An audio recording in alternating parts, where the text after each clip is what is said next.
देखिए, आदरणीय लालू यादव जी और आदरणीय नीतीश कुमार जी मुख्यमंत्री जो बिहार के हैं, ये दोनों बड़े राजनेता हैं और इनसे हम लोग सीखते हैं। लेकिन जिस तरह से अभी आदरणीय लालू जी ने मुख्यमंत्री जी की यात्रा पर सवाल उठाए हैं, एक व्यक्तिगत टिप्पणी करके, एक व्यक्तिगत हमला करके, जो कि बिल्कुल ही अशोभनीय, अमर्यादित और निंदनीय है। इसकी जितनी में निंदा और भर्त्सना की जाए कम है।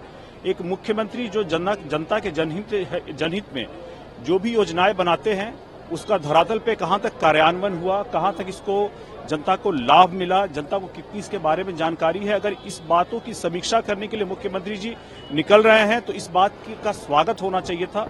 लेकिन जिस तरह से लालू यादव जी ने अभी इस पे एक पर्सनल अटैक, पर्सनल टिप्पणी करके कहा, जो कि बिल्कुल अशोभनीय, अमर्यादित है, इसकी हम लोग भर्त्सना करते हैं, कड़ी निंदा करते हैं। माफी मांगनी चाहिए उनको?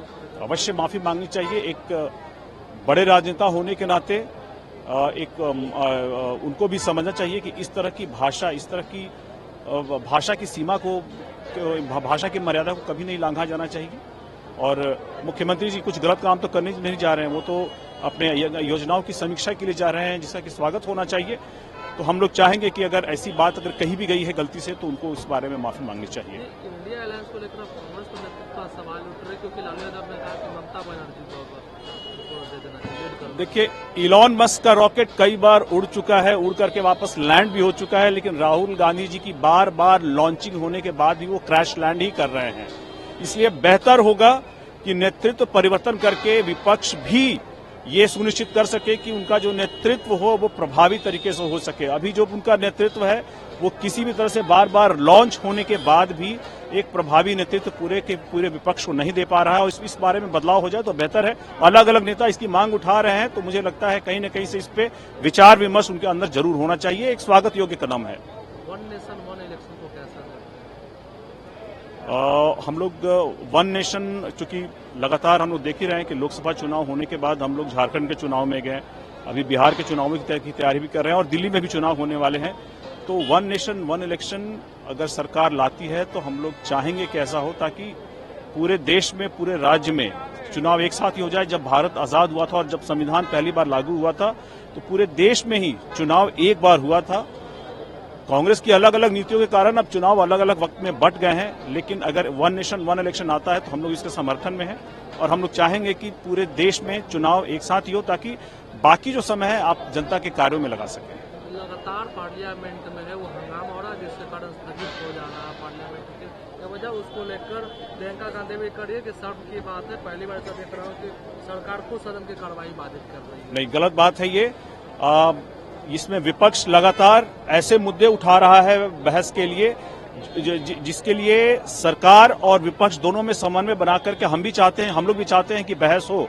हम लोग भी चाहते हैं कि किस तरह से जॉर्ज सोरोस का OCCRP और सोनिया गांधी जी का लिंकेजेस क्या है, इस बारे में बहस हो, और भी जनता के मुद्दे उठे। लेकिन ऐसी किसी भी मुद्दे पर बहस के लिए विपक्ष तैयार नहीं है।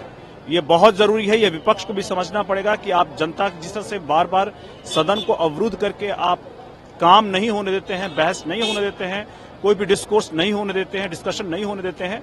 विपक्ष आरोप लगाने के बजाय पहले खुद में समीक्षा करे कि उनका कैसा रवैया रहा है। विपक्ष को चाहिए कि अगर कोई भी मुद्दा है तो उस पर सरकार के साथ बैठ करके बात करके उस पर सदन में कैसे बहस हो सके, इस पे विचार करे और सदन को चलने दे। इसके लिए विपक्ष लगातार हंगामा कर रहा है और सदन को स्थगित करने का काम करवा रहा है। राज्यसभा का सभापति है, उनके खिलाफ अविश्वास प्रस्ताव लाया गया विपक्ष सभी सांसदों के द्वारा। ये एक गलत कदम था, उन्होंने पता नहीं क्या सोच करके लाया है। वो फिलहाल अभी जो कार्यकलाप रहे हैं, खास करके जो वहां पे सभापति हैं राज्यसभा के और उपराष्ट्रपति श्री जगदीप धनखड़ जी, उनके ऐसे कार्यकलाप कोई भी नहीं रहे जिससे उनके प्रति ऐसा कोई अविश्वास प्रस्ताव लाया जाए। लेकिन लगता है विपक्ष को पता है कि उसका प्रस्ताव गिर जाएगा, लेकिन उससे बहाने वो किसी बात पे चर्चा करना चाहते हैं। क्या चर्चा होगी, जब तक सदन में आएगा नहीं तब तक कहना मुश्किल है। आने दीजिए, देखते हैं। दिल्ली चुनाव नजदीक है, उसको लेकर अरविंद केजरीवाल लोग कह रहे हैं कि अकेले चुनाव लड़ेंगे, किसी से कोई गठबंधन नहीं करेंगे। तो फिर कैसा जिस तरह से बिहार में है उसी तरह से दिल्ली में है कि कांग्रेस एक सिर्फ पैरासाइट बन करके दूसरे दलों का समर्थन तो ले लेती है, चुनाव जीत जाती है, लेकिन दूसरे को कोई मदद नहीं कर पाती है। यही हाल बिहार में भी लगा रहा है। इसलिए देखते होंगे कि राजद के लोग भी नहीं चाहते हैं कि कांग्रेस को बहुत ज्यादा सीटें दी जाए बिहार के चुनाव, आने वाले बिहार के चुनाव में। यही बस इस अब बात केजरीवाल जी महसूस कर रहे हैं, और वो ऐसा करना चाहते हैं तो अपनी पार्टी के लिए ऐसा कोई भी फैसला लेने के लिए उनका विशेषाधिकार है, वो स्वतंत्र है। क्या आप लोग भी चुनाव लड़ेंगे दिल्ली में? देखिए, आने वाले वक्त में अभी एक हम लोगों की प्रारंभिक मीटिंग हुई थी दिल्ली में, और इस बारे में अगली मीटिंग भी होगी हमारे राष्ट्रीय अध्यक्ष जी के साथ। एक बार उनका आदेश आता है, फैसला आता है, तो हम लोग भी दिल्ली में चुनाव लड़ना चाहेंगे।